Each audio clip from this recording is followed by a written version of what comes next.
They say these things never happen. They're wrong. We trust normal places to protect us. Locked doors, familiar hallways, safe routines. Yet fear finds them everywhere, without warning. These are true accounts, not movie scripts. Ordinary people, in ordinary rooms, silenced. Listen closely. Notice the small sounds. Pay attention to the details that change. Now we descend into the basement. The day had ended like any other at Northwood High. Students had long since flooded out of the building, their energy spilling into the cool evening air.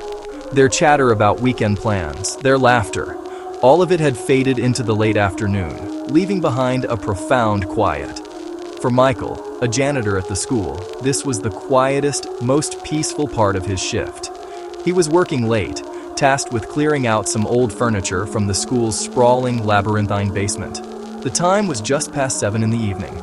The sky outside was a deep, bruised purple, the last vestiges of daylight finally surrendering to the night. He was heading down the concrete stairwell, the heavy steel door groaning shut behind him, when the announcement crackled to life. It was a distant, tinny voice from the overhead speakers, a sound he had heard countless times before. This is a lockdown drill. This is only a drill. He sighed, a wave of annoyance washing over him. Drills were common, but this late? It seemed unusual. He continued his descent, his boots echoing on the worn steps. The air grew cooler, carrying the familiar scent of dust and damp concrete. He reached the bottom of the stairs and flicked a switch, bathing a small section of the vast basement in the sterile, buzzing glow of a single fluorescent light. The space was a maze of forgotten things. Maintenance alcoves filled with spare parts, old athletic equipment, and faded yellow lines on the floor marking paths to the service elevator and boiler room. Above him, he could hear the faint, hurried shuffling of feet. The security staff, he figured, doing their rounds. Then, a brief burst of unintelligible radio chatter bled through the concrete, sharp and staticky. It sounded urgent, unlike the calm routine of a drill. Please remain where you are. He decided to just get on with his work. The drill would be over soon enough. He grabbed a dusty old desk and started dragging it towards the service elevator. That's when things started to feel wrong. The lockdown announcements usually repeated every few minutes, but after that second, more clipped message, there was only silence. Not just from the speakers, but from the entire school above. The shuffling footsteps had stopped. Even the low hum of the vending machines in the faculty lounge one floor up had ceased. He paused, listening. The only sound was the incessant cold buzz of the fluorescent light and the faint rhythmic clanking of a water pipe somewhere in the darkness. He pulled out his phone. No signal. That was normal for the basement. He tried the school's guest Wi-Fi. It appeared in the list, but wouldn't connect. He glanced at the time, then looked again. The numbers seemed to flicker, out of sync, before settling. A strange, prickling sensation ran up his spine. He walked over to a large supply cage, its wire mesh disappearing into the shadows. He idly touched the heavy brass padlock on its door. It was warm, unnaturally so, as if it had been held in a fist moments before. 10 minutes stretched into 20. The silence was too deep, too absolute. It felt heavier than just an empty school. It felt watchful. No all-clear message came. The silence pressed in on him, thick and suffocating. He walked back to the base of the stairwell and pushed against the heavy steel door. It wouldn't budge. A solid, definitive click echoed from the other side, the vibration running through the cold steel. It had been locked remotely. Standard procedure, he told himself, trying to calm the knot tightening in his stomach. But drills never lasted this long, and they never, ever locked the staff in the basement. He was trapped. The single buzzing light suddenly seemed weak and fragile against the overwhelming darkness that surrounded him, a darkness that was no longer empty. Story 2 begins. Echoes in the concrete. Michael decided to wait it out near the stairwell door, hoping to hear someone approach. It was the only exit he knew for sure was sealed from the other side. He sat on an overturned bucket, the cold plastic seeping through his work pants, a damp chill that seemed to crawl right into his bones. The basement was a labyrinth of forgotten things, a concrete tomb for the school's past. Old desks, broken chairs, and abandoned sports equipment were piled in haphazard monuments to decay. Towering shelves of archived school records stood like silent, dusty sentinels. The single light above him flickered erratically, its constant, low hum the only sound in the oppressive quiet. It cast long, dancing shapes into the gloom, making the shadows writhe and retreat with every stutter. Each time it trembled, his heart jumped. He kept his eyes fixed on the sliver of space beneath the steel door, searching for any sign of light or movement. There was nothing. The world outside the basement had simply ceased to exist. Then, he started to hear things. At first, just the normal groans of an old building settling, the clanking pipe, a distant creak, then a sharp metallic ping from the plumbing overhead, punctuating the silence like a struck bell. Then, a new sound joined the chorus, a soft, dragging noise. It seemed to come from the far side of the basement, near the boiler room, faint, almost too quiet to be sure, like a heavy sack being pulled slowly across concrete. It had a rhythm. Drag, stop, drag, stop. He stood up, straining his ears to listen. The sound stopped for a few moments, then started again, a little closer each time. He told himself it was his mind playing tricks, the silence making him imagine things. But the sound was persistent, methodical. Then came the whisper. So faint he almost missed it, a sibilant hiss riding the edge of the fluorescent buzz. It wasn't a word, just a sound, like air forced through clenched teeth. It came from the same direction as the dragging. Michael's breath caught in his throat. He was not alone. Every rational part of his brain screamed that it was impossible. He had locked the main basement entrance himself. The only other way in was the stairwell, and that was sealed. Yet the feeling of being watched intensified, a physical pressure against his skin.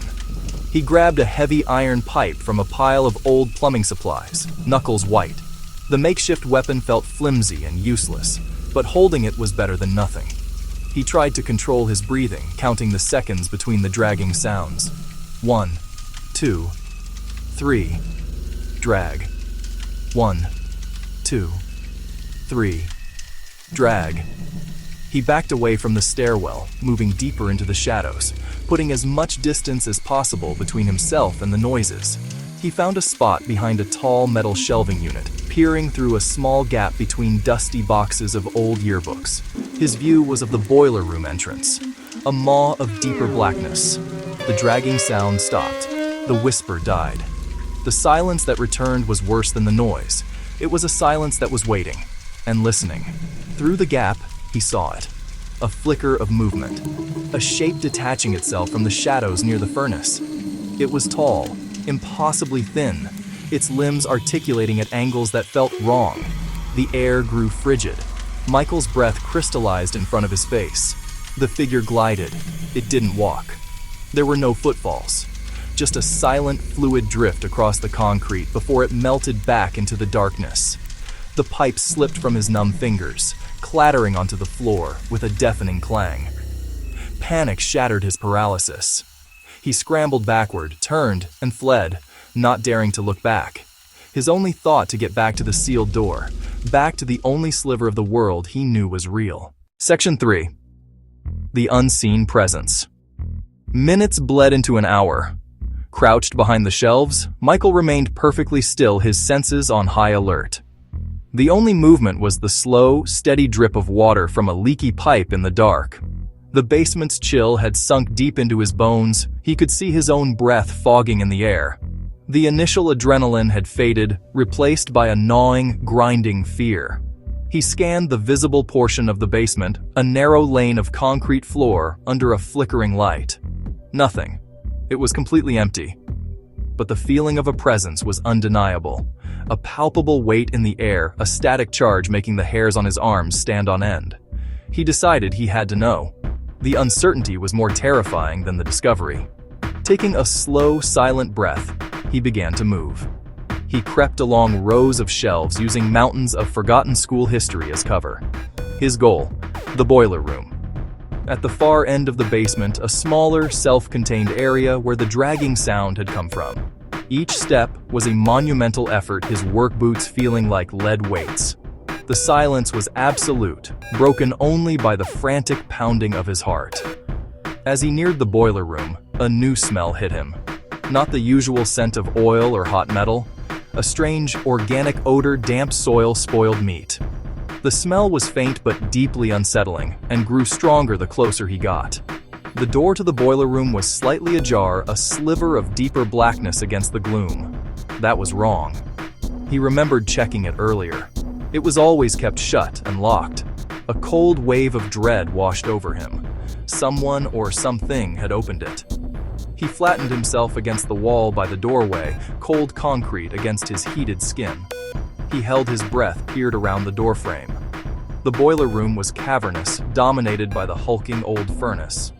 Pipes and ducts snaked across ceiling and walls like metallic vines. For a moment, only shadows. Then, behind the boiler, a flicker of movement. It was not a trick of the light. A tall, impossibly thin shape detached from the deeper shadows. There for only a second, a silhouette of disjointed limbs and unnatural height, then vanished into an unlit corner. It moved with silent, fluid grace, utterly inhuman. Michael recoiled, stifling a cry, stumbling backward into the darkness. Story 3 begins. A dawn of doubt. Panic seized him.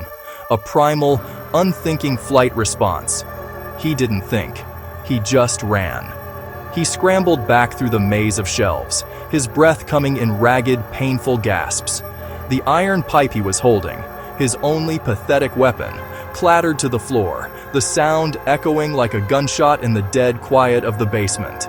He didn't stop to retrieve it. He ran, fueled by pure, primal terror. He didn't dare look back, but he felt the presence behind him, a cold spot in the air that seemed to chase him through the darkness. The image of that tall, skeletal figure was burned into his mind, its silent, impossible movement replaying over and over. He reached the lit area near the stairwell door and collapsed against the wall, shaking uncontrollably. He spent the rest of the night huddled there, his back pressed against the cold steel of the locked door. He did not sleep. He barely breathed. He just watched the shadows, expecting that impossibly thin figure to emerge at any moment. The single fluorescent light continued its nervous, buzzing flicker, his only companion in the suffocating silence. The strange, organic smell seemed to linger in the air, a constant reminder of what he had seen.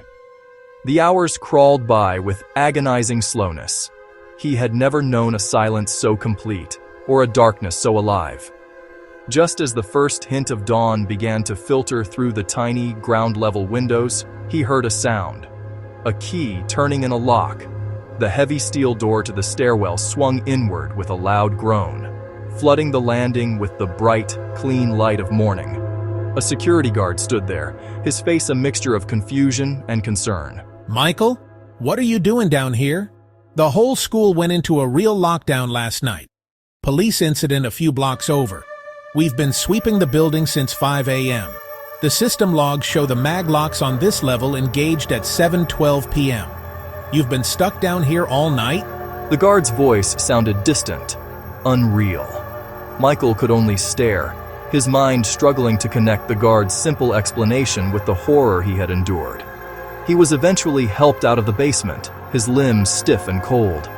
He tried to explain what he saw, what he heard. He told them about the dragging noise, the whisper, the unlocked boiler room door, and the figure behind the furnace. The security team, now a pair of them, conducted a thorough search of the basement. They went back to the boiler room, their flashlight beams cutting through the gloom. They found nothing. The boiler room door was shut and locked, just as it should have been. The logs showed it hadn't been opened all night. No signs of forced entry, no footprints in the dust. One guard offered rationalizations. A steam release could explain the hiss, pipe cavitation for the dragging. Maybe a raccoon got in, but nothing could explain the silhouette Michael described. Nothing could explain the thermal camera, which registered a persistent, man-shaped cold spot near the furnace that slowly faded as they watched. And there was no explanation for the smell. The lockdown was officially attributed to an external threat that never breached the school. Michael's experience was reported as a case of extreme stress during a tense situation, a hallucination brought on by fear and isolation. A week later, Michael resigned. On his last day, returning his keys, he found himself drawn back to the basement stairwell one final time. He stood at the top of the stairs listening. For a moment, there was only the hum of the building. Then, faint but unmistakable, he heard it. A soft, dragging sound from the darkness below. He didn't investigate. He turned, walked away, and never came back. He knew that for 7 terrifying hours, he was locked in the basement with something that did not belong there. And he knew, with chilling certainty, that it was still waiting.